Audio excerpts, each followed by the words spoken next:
ഇന്നലെ കാലിഫോർണിയയിലും ലോസ് ഏഞ്ചൽസിലും ഒക്കെയുള്ള തീപിടുത്തത്തിൻ്റെ വാർത്തകൾ കണ്ടു കിടന്നിട്ടാണെന്ന് തോന്നുന്നു. ഇന്ന് രാവിലെ പുലർച്ചെ രാവിലെ പറഞ്ഞു കഴിഞ്ഞാൽ 6 മണി കഴിഞ്ഞതിന് ശേഷം ഞാൻ ഒരു ഭീകര സ്വപ്നം കണ്ടാണ് ഉണർന്നത്. തീപിടുത്തമാണോ അഗ്നിപർവ്വത സ്ഫോടനമാണോ അതോ ഡാം പൊട്ടിയതാണെന്നറിയില്ല. വലിയ രീതിയിൽ എന്തോ കട്ടിയിൽ കറുത്ത ചെളി പോലെ ഒഴുകി വരുന്നു.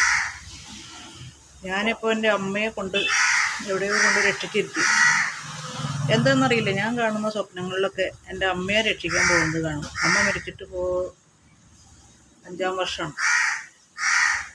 അങ്ങനെ ഞാൻ പിള്ളേരൊക്കെ ഒരു ഭാഗത്ത് രക്ഷിച്ചാക്കി നോക്കുമ്പോഴേക്കും എൻ്റെ അടുത്തേക്ക് എത്തി ഈ ലാവ പോലത്തെ പ്രഭാവം. ലാവ തന്നെ, നല്ല ചൂടുള്ളതൊക്കെയാണ്. അങ്ങനെ ഞാനൊരു മതിൽ ചാടി കിടന്നു രക്ഷപ്പെട്ടു. എന്തിൻ്റെ സൂചനയാണോ ആവോ.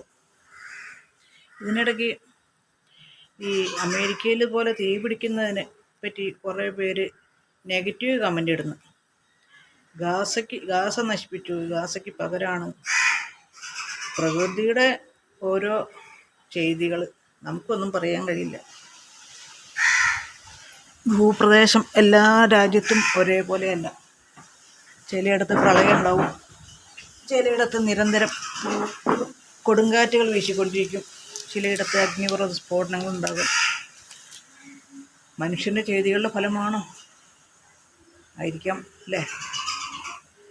പക്ഷെ ഒന്ന് ചിന്തിക്കുക, അവിടെ ദുരന്തത്തിൽ പെടുന്നത് അമേരിക്കൻ വാസികൾ, മദാമ സാഹിബ് മാത്രമല്ല, നമ്മുടെ നാട്ടുകാർ, ഇന്ത്യക്കാർ, അതും മലയാളികളും പല ജാതിയിലും പല മതത്തിലും പെട്ടവർ ധാരാളം അവിടെ ജോലി ചെയ്യുന്നുണ്ട്, സ്ഥിരതാമസമാക്കിയിട്ടുണ്ട്.